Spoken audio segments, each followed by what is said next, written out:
Market almost 800 पॉईंटनी Sensex पडलेला आहे, तर निफ्टी ऑलमोस्ट 250 पॉईंटनी पडलाय. 2300च्या आसपास सध्या निफ्टी ट्रेड करतोय, म्हणजेच मार्केट क्लोज ऑलरेडी झालेला आहे. म्हणून तर मी हा व्हिडिओ तुमच्यासाठी बनवतोय. लोअर सर्किट लागण्याचे चान्सेस काही स्टॉकमध्ये दिसत होते आणि आत्ता तर निफ्टीचा लो तुटलेला आपल्याला पाहायला मिळतोय. एवढी जबरदस्त गिरावट मार्केटमध्ये काय येते, एवढं खाली मार्केट पडण्याचं रिझन काय? एक महत्त्वाचं स्टेटमेंट, मार्केट चांगल्या लेवलला आहे, इन्व्हेस्ट करा, परत काही टेन्शन नाही, उद्यापासून वर जाईल, असं जर मी तुम्हाला काय म्हणेन असं वाटत असेल तर हा तुमचा गैरसमज आहे. येणारे काही महिने सोडा, एखादं वर्षसुद्धा मार्केट चांगलं परफॉर्म करेल असं मला पर्सनली वाटत नाही. अगेन, हे कुठल्याही प्रकारे बाईंग सेलिंगचं रिकमेंडेशन नाही. मार्केटबद्दल डिरेक्टली निगेटिव्ह बोलतोय आज, कारण सध्या पुढे तशी सिच्युएशन दिसते. मग अशा सिच्युएशनमध्ये काय करायचं हे मी तुम्हाला सांगणार आहे, पण त्याआधी चॅनलला सबस्क्राईब करून बेल आयकॉनला प्रेस करा, कारण अशाच इंटरेस्टिंग व्हिडिओज मी तुमच्यासाठी बनवत असतो.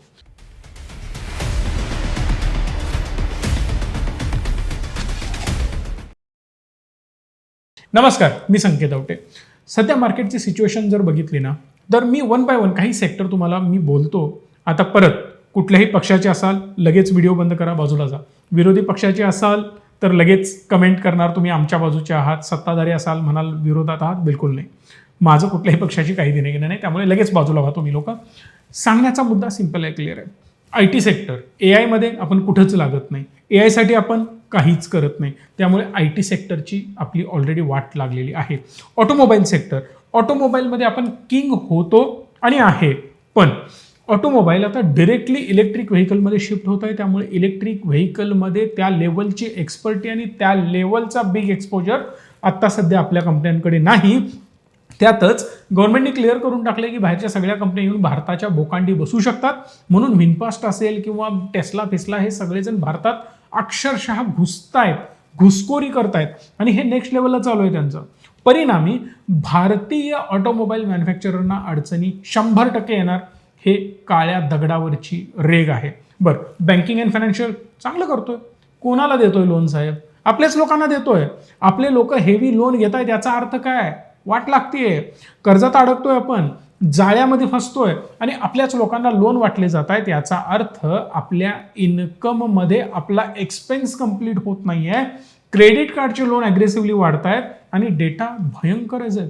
जर मी हे सगळं टेक्निकली आता बोलत बसलो ना आणि पुरावे दाखवत बसलो, 1 तासाचा व्हिडिओ होईल, जो की ऑलरेडी मी बनवलाय, जाऊन तुम्ही बघू शकता.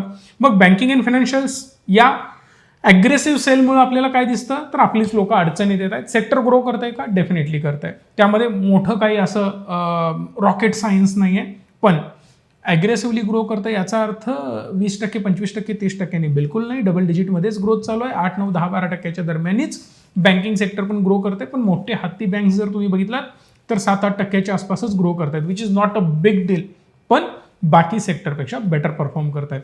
फार्मा जर तुम्ही बघितला तर इंटरनल इंडियामध्येच हॉस्पिटलायझेशन ह्यूज प्रमाणात इन्स्टिट्यूशनलायझेशन होत आहे. म्हणजेच तुम्ही म्हणू शकता मोठमोठे बिग ब्रँड्स हॉस्पिटलमध्ये वाढत आहेत.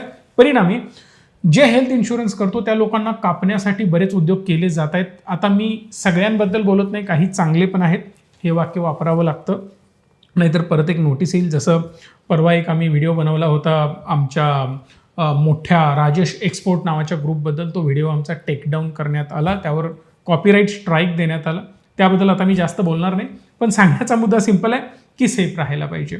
सेम तुम्ही अदर टेक्स्टाईल सेक्टरमध्ये जर वाट लागली साहेब, अक्षरशः बांगलादेश आपल्या पुढे आहे, याचा अर्थ काय? आपण 101% अडचणीमध्ये आहोत.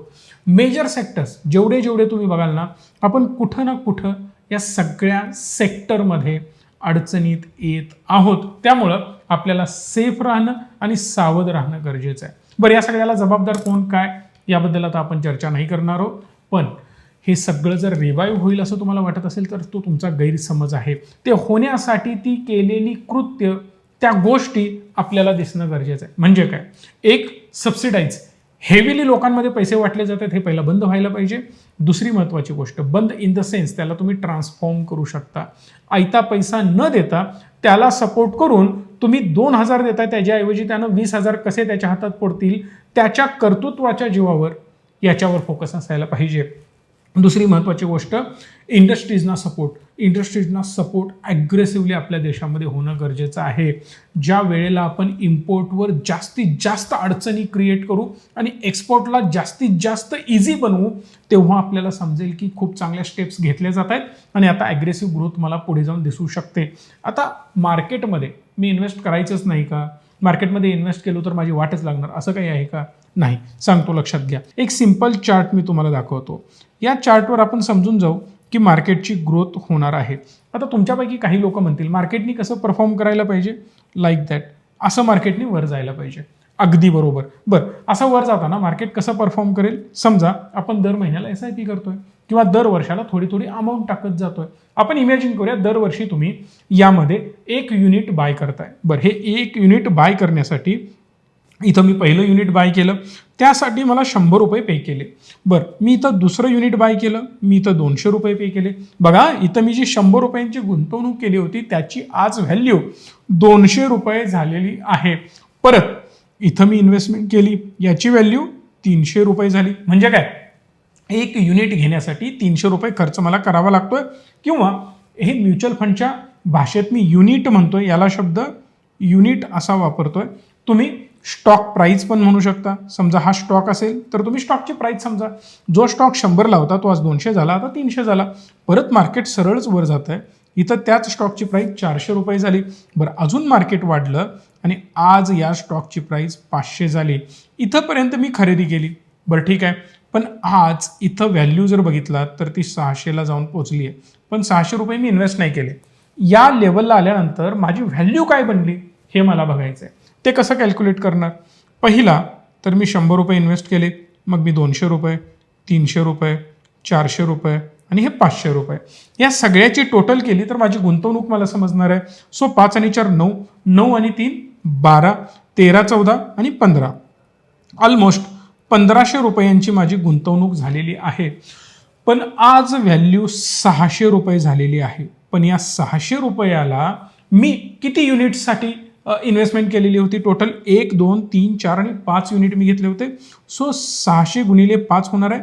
आज या 5 युनिटची किंवा या 5 शेअर्सची टोटल व्हॅल्यू होणार आहे 3000 रुपये. म्हणजे जिथं मी गुंतवणूक 1500 रुपयांची केलेली होती, आज या 1500 रुपयांची व्हॅल्यू 3000 झालेली आहे, विच इज 2x. पैसा माझा डबल झाला. आणि हेच तुम्हाला आवडतं. तुमचं म्हणणं काय असतं, साहेब रॉकेटसारखं मार्केटवर जायला पाहिजे तर मजा येणार, कन्सिस्टंटली मार्केटनं वर जायला पाहिजे. पण मी उलट्या मताचं आहे. मार्केटनी कन्सिस्टंटली वर नाही जायला पाहिजे. मार्केटनी जर समजा टाइमपास केला, मार्केट जर अप अँड डाऊन होत असेल, कन्सॉलिडेशन फेजमध्ये असेल, तरी सुद्धा आपण पैसा कसा कमवू शकतो हे जर असं बघूया. समजा मार्केट इथून असं परफॉर्म करत आहे, वर काही जातच नाहीये, चॉपी मार्केट गेले काही दिवस आपण बघतोय आणि इथून मार्केट ह्या 600ला जाऊन पोहोचलं. बरं, माझी पहिली गुंतवणूक इथे किती रुपये दिले मी? 100 रुपये दिले. पण इथून मार्केट वरच गेलं नाही. नंतर दुसऱ्या महिन्यात सुद्धा 100लाच आहे, तिसऱ्या महिन्यात सुद्धा 100लाच आहे, चौथ्या महिन्यात सुद्धा 100ला आहे आणि 5व्या महिन्यात मार्केट इथं कुठंतरी आहे, सपोज 50 वर आहे. किंवा उदाहरणार्थ आपण पकडून चालू, हे सुद्धा इथंच कुठंतरी 100ला जाऊन पोहोचलेलं आहे, आपल्याला कॅल्क्युलेशनसाठी बरं पडेल म्हणून. सो 5 वेळेला मी गुंतवणूक केली, मार्केट हलतच नाही आहे, पण नंतर ब्रेकआउट देऊन वर गेलं आणि 600ला जाऊन पोहोचलं. आता याची व्हॅल्यू काय होणार? तर मी कॅल्क्युलेशन इथे करतोय, 100 + 100 100 आणि हे 5 वेळेला. म्हणजे माझी जी गुंतवणूक आहे ती 500 रुपयांची झालेली आहे, ही 5 वेळेला केलेली गुंतवणूक. पण याच्या अगेन्स्ट आज मार्केट 600 रुपयाला आहे, तर 600 गुणिले 5 म्हणजेच 3000 रुपये याची व्हॅल्यू झालेली आहे. 500 रुपयांची व्हॅल्यू 3000 होणं म्हणजे 6 पटीनं माझ्या पैशाची ग्रोथ होणं. मग तुम्हाला 2 पटीनं पैसे म्हणजेच 200% रिटर्न आवडतील की 600% रिटर्न आवडतील? हा प्रश्न मी तुम्हाला विचारतोय. तुम्ही मला याचं उत्तर द्यायचं आहे. मग तुम्ही म्हणाल आत्ता तर काही ॲक्शन्स दिसत नाहीत, पुढं काय? म्हणूनच मी तुम्हाला सांगितलं. काही लोक म्हणतायत ना 2-4 महिन्यात मार्केट लगेच ठीक होईल, हे मला बिलकुल पटत नाही. याला अजून बराच कालावधी जाईल. पण मार्केट काय आपटणार संपणार वगैरे नाही, स्लोली वर जाईल. पण हा स्लोली वर जाण्याचा जो प्रकार आहे ना, तो मार्केटला स्क्वीज करतोय, कॉम्प्रेस करतोय, दाबतोय. जेवढं मार्केटला किंवा स्प्रिंगला दाबलं जाईल आणि सोडलं जाईल ना, झटक्यात वर उडण्याचा प्रकार जो होतो तो सेम इथे होऊ शकतो. याचा अर्थ तुम्हाला समजतोय की मार्केट परत बाउन्स बॅक करणार म्हणजे करणार. फक्त योग्य वेळ, योग्य काळ, योग्य ती ॲक्शन घेणं गरजेचं आहे. आणि मला वाटतं आता येत्या लवकरात लवकर काही काळात गव्हर्नमेंट त्यावर पावलं उचलायला चालू करेल. भारताचा एक ड्रॉबॅक मी तुम्हाला सांगतो आधीपासूनच, म्हणजे तो काय आज झालेला नाही आहे, एवढ्या वर्षामध्ये हेच होत आलंय की जोपर्यंत पाणी नाकातोंडात जात नाही ना तोपर्यंत आपल्याला जाग येत नाही. सो पाणी ऑलरेडी आता आपल्या गळ्याला आलेलं आहे. त्यामुळे मला वाटतं लवकरात लवकर सरकार या सगळ्या गोष्टींवर पावलं उचलायला चालू करेल. आणि याची चिन्ह कधी दिसणार हे पण मी तुम्हाला सांगतो. मॅक्सिमम मंत्री पुढे येतील, जे डेव्हलपमेंटवर बोलायला चालू करतील, वेगवेगळ्या सवलती अनाऊन्स केल्या जातील, बिझनेसमॅनला बिझनेस करण्यासाठी प्रवृत्त केलं जाईल, त्याच्यासाठी सवलती दिल्या जातील, ईज ऑफ डुईंग बिझनेस ॲक्च्युली तुम्हाला दिसेल, मेक इन इंडिया ॲक्च्युली तुम्हाला ऑन पेपर आणि प्रॅक्टिकली मार्केटमध्ये होताना दिसेल, इम्पोर्टवर अनेक बंधनं येतील. बरं ती बंधनं आल्यानंतर बाकीचे देश जेव्हा ठोकायला चालू करतील ना, जेव्हा तुम्हाला आठवत असेल डोनाल्ड ट्रम्प ठोकत होते अक्षरशः की तुम्ही आमच्या हार्ले डेव्हिल्सनला येऊ देत नाही आहात, असे असे रिस्ट्रिक्शन्स लावताय वगैरे वगैरे, तो काळ परत येणं गरजेचं आहे. तो जेव्हा येईल ना तेव्हा 100% आपलं मार्केट रॉकेट असेल. पण आता येणारा काही काळ का खराब असेल हे मी तुम्हाला सांगतो. या गोष्टी लगेच आज जरी गव्हर्नमेंटनं बोलल्या तरी सुद्धा मार्केटवर लगेच पॉझिटिव्ह इम्पॅक्ट येणार नाही. याचं रिझन हे आहे की झालेली घाण आता भरून निघण्यासाठी काही काळ जाईल. दुसरी गोष्ट, डोमेस्टिक सिलेंडर्स वगैरे प्रचंड महाग होत आहेत, पण ॲक्च्युली त्याच्या प्राईस आत्ता ज्या तुम्ही प्राईसला घेताय ना त्याच्यापेक्षाही डबल प्राईसला गव्हर्नमेंटला ते पडतंय. पण गव्हर्नमेंट त्यावर सबसिडी देऊन आपल्याला स्वस्त देतोय. म्हणजे काय, गव्हर्नमेंटच्या खिशावर ताण पडतोय. तो पडायला नाही पाहिजे. मग तुम्ही म्हणाल आम्ही महाग घ्यायचं का? नको. माझं म्हणणं आहे सिलेंडर 900ला नाही 9,000ला विका, पण माझा इन्कम जो आता 9-10 हजार आहे ना तो 90,000 1 लाख रुपये व्हायला पाहिजे. म्हणजेच पर कॅपिटा इन्कम वाढवणं गरजेचं आहे. आणि हे सगळं कधी पॉसिबल होणार आहे? मगाशी ज्या सगळ्या चेंजेस बोललो ना त्या चेंजेस जेवढ्या फास्ट होतील तेवढ्याच लवकर आपली सगळ्यांची डेव्हलपमेंट फास्ट होणार आहे. जो मिडल क्लास गरीब कॅटेगरीमध्ये जातोय आत्ता, परत एकदा मी सांगतोय, मिडल क्लास लोकांचा वर्ग खूप ह्यूज होता. आत्ता तेच मिडल क्लास कुठंतरी गरीब कॅटेगरीमध्ये गेलेले आहेत किंवा लोअर मिडल क्लासला गेले आहेत. आणि ही फॅक्ट आहे, समजून घेण्याचा प्रयत्न करा. हे खूप मोठं जाळं आहे, त्यात आपण सगळेजण अडकत चाललोय. परिणामी आपल्याला आपला इन्कम वाढवणं खूप गरजेचं आहे. सेव्हिंगवर फोकस करा. बरीच प्रलोभनं आपल्यासमोर दाखवली जात आहेत. खर्चासाठी हजारो मार्ग आपल्यासमोर आहेत आणि वेगवेगळ्या ॲडव्हर्टाइजमेंट सुद्धा आपल्यासमोर आहेत. पण त्याला बळी पडून अजून अडचणीत येऊ नका. येणारा काळ थोडासा खराब आहे हे मी वारंवार तुम्हाला सांगतोय. आणि जर तुम्हाला हे पटलं असेल तर मला कमेंट बॉक्समध्ये सांगा. या व्हिडिओला लाईक, शेअर आणि चॅनलला सबस्क्राईब देखील करा. धन्यवाद. Stay tune and stay positive.